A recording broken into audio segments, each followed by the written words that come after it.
Que le Seigneur vous bénisse. Que la grâce de Dieu vous inonde. Paix et grâce chez vous. Je voudrais juste profiter de ces temps pour vous dire de continuer à faire confiance à Dieu, même quand ça semble ne pas avoir de sens. Oui, continuons, continuons de faire confiance à Dieu, même quand ça semble ne pas avoir de sens. La plupart du temps, les difficultés que nous traversons, les difficultés par lesquelles nous passons, c'est pour mieux nous préparer vers là où nous allons.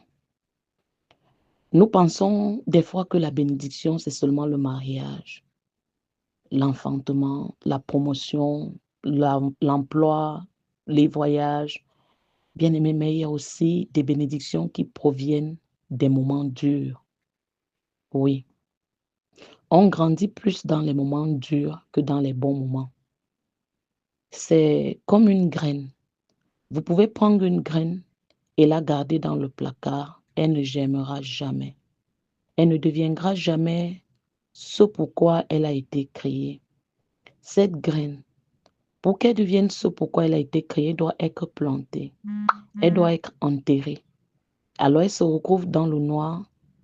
Vous la mettez là dans le sol comme la semence bien-aimée et elle va devoir suivre tout le processus jusqu'à donner du fruit. Mettez-vous à la place de la semence, de cette graine. Vous direz peut-être, je ne veux pas être enfoui dans le sol. Le sol est trop sale, c'est trop dur, il fait sombre là-bas. C'est sale. Bien-aimé, je viens vous dire que si cette semence ne va pas au sol, elle ne sera jamais ce que Dieu a prévu.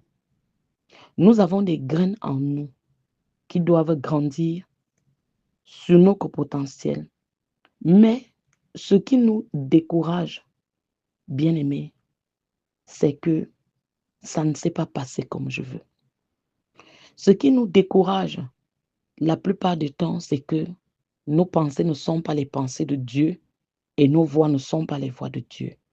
Ce qui nous décourage, c'est que c'est difficile. Bien-aimé, or, c'est difficile-là, ça fait partie du processus. C'est temps dur, c'est temps inconfortable. Bien-aimé, tu vas en sortir, ça fait partie du processus. Dieu est présent, même dans les temps durs. Il dirige, il orchestre nos pas. Il ne pense pas comme nous. Ésaïe 55 nous rappelle, à partir du verset 7, que nos voix ne sont pas les voix de Dieu, ni nos pensées ses pensées. Proverbe 14, verset 12 nous rappelle que telle voix paraît droite à un homme, mais c'est la voix qui conduit à la mort. Je viens te redire, fais confiance à Dieu, même quand ça semble ne pas avoir de sens. Fais-lui confiance. Bien-aimé, fais-lui confiance. Et crois que dans les moments où tu te sens mal, les moments où tu te sens abandonné, les moments durant lesquels tu as placé confiance, ta confiance en quelqu'un et la personne t'a lâché, Dieu contrôle. Dieu contrôle pour nous amener à destination. Est-ce que tu te rappelles de l'histoire de Joseph durant 13 ans? Dieu lui a parlé dans les jeunes âges de 17 ans, bien-aimé, lui révélant son avenir, lui révélant des grandes choses. Mais durant 13 ans, il a eu des choses négatives qui lui sont arrivées. Contrairement à la grande vision, contrairement à tout ce que Dieu lui avait arrivé, Dieu lui avait révélé, tout était concret. Dieu lui avait donné un rêve, comment il sera un grand leader. Et cela ne s'est pas produit comme il le pensait. On l'a vendu. On l'a amené en esclavage, bien-aimé. On l'a amené en prison. Dieu dirigeait ses pas. Mais dans ces moments de trouble, bien-aimé, il s'est demandé justement, Dieu est où? Où est Dieu?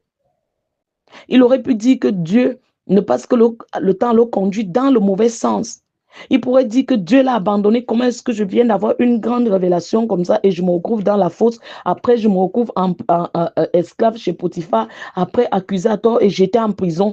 Tout ça, où est Dieu? Où sont les promesses de Dieu? Bien-aimé, si tu restes dans la foi, faisant confiance à Dieu, malgré la situation par laquelle tu passes, malgré ce que tu as vécu en cette année 2025 et les années antérieures. Bien-aimé, si tu lui fais confiance, sachant qu'il est au contrôle, non seulement tu grandiras, mais, bien-aimé, tu es aussi en train de montrer à Dieu que tu es capable de gérer les grandes choses où il t'amène. Dieu a le dernier mot. Les gens ne déterminent pas ton destin. C'est Dieu qui détermine ton destin. Oui, l'avancement vient du Seigneur, pas des gens. Est-ce que tu te rappelles que si Judas n'avait pas trahi Jésus, on n'aurait pas le salut? Judas était dans l'équipe de Jésus, il a fallu qu'il le trahisse. C'est normal aujourd'hui que des gens te quittent. C'est normal aujourd'hui que des gens te trahissent. C'est normal aujourd'hui que des gens t'abandonnent, te fuient. Ça fait partie du processus de distinction et d'élévation dans ta vie. Oui, et j'entends quelqu'un me dire, mais maman, tous les jours, ça va s'arrêter. 2026, tu vas chanter un chant nouveau. Oui. La trahison de Judas faisait partie du destin de Jésus. Des fois, nous disons, Dieu, je ne veux pas. Je ne veux pas que mon destin prenne telle direction. C'est quoi ce genre de trahison? Je ne veux pas que les gens soient contre moi. Je veux que tout le monde m'aime. Bien aimé, tout le monde ne peut pas t'aimer. Nous voulons une vie sans défi, une vie parfaite. Bien aimé, mais la vie n'est jamais comme ça. Nous aurons des tribulations, nous aurons des problèmes. Mais celui qui en nous est plus fort que celui qui est dans le monde, bien aimé. Faites-lui confiance dans les bons moments, dans les mauvais moments. Faites-lui confiance. Et tu vas voir qu'est-ce qui se passe avec Joseph. Il quitte après les songes. Il est jeté dans la fosse. De la fosse, il est vendu chez Potiphar, accusé par la femme de Potiphar alors qu'il n'avait rien fait. On le jette en prison. Le Dieu de 24 heures l'a sorti de prison. Et de la prison, il va s'asseoir au poste de premier ministre. Ça faisait partie du processus. Vendu par ses frères de sang, ça faisait partie du processus. Abandonné, accusé à tort, ça faisait partie du processus. Se retrouver alors qu'il était le fils à une multitude une tunique d'une multitude de couleurs, bien aimé, le voici vivant comme un esclave. Ça faisait partie du processus. Cette douleur, cet abandon, cette situation par laquelle tu passes, même la perte de cet être cher, ça fait partie du processus. Parce que si l'Éternel est ton berger, tu ne te conduis plus, il te conduit. Si l'Éternel est ton berger, que tu as placé ta confiance en lui, bien-aimé, il est en toi, il est avec toi, tu n'es pas seul. Il guide tes pas. Je voudrais, en cette journée encore, avant les quelques minutes qui restent, te dire que passer à 2026, c'est juste le temps d'une saison. Ce n'est pas la fin d'une vie. Ce n'est pas fini pour toi. Et tout ce que tu as enduré, nous n'allons pas passer le temps à pleurer. Nous devons nous lever et avancer. Oui, tel t'a quitté, tel t'a abandonné, tel n'a pas fait ci, il n'y a pas eu ça, je n'ai pas pu avoir ça. Ça fait partie du processus. Tu vas t'asseoir, tu corriges, tu arranges, ou toi-même tu n'as pas bien fait. Et tu te relèves, tu prends courage et on reprend la course. Moi, je refuse d'abandonner. Et je viens unir ma foi à toi pour que tu te relèves et qu'on avance. Oui.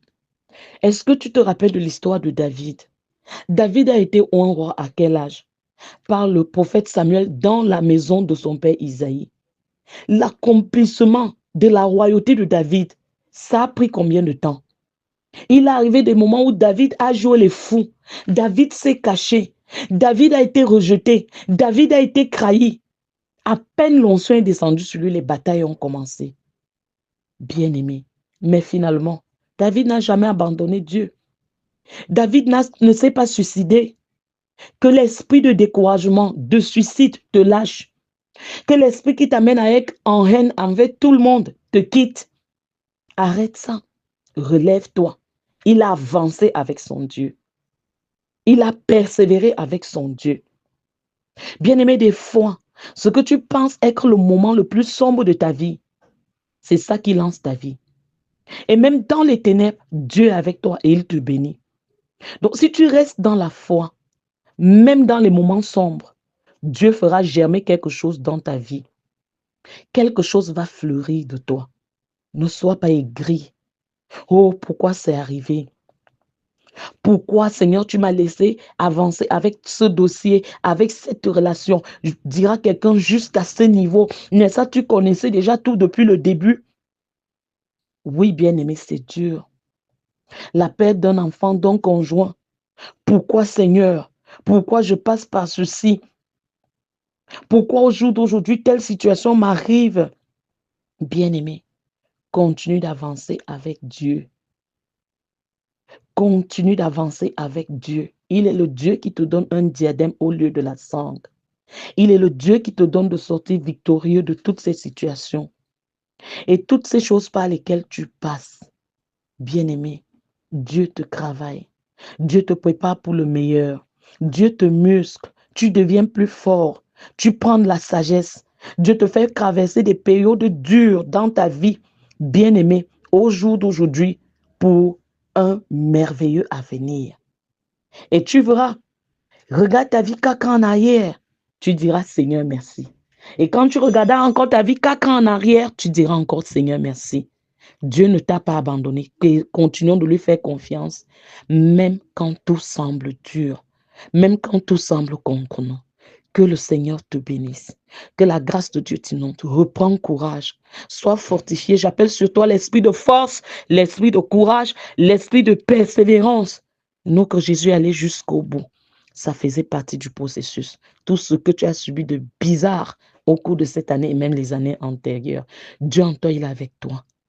Que le Seigneur te visite, qu'il te charge, t'équipe ta maison, ta famille et toi. Paix et grâce. Je suis la servante de Dieu, Annie-Flore Soa. Sois bénie.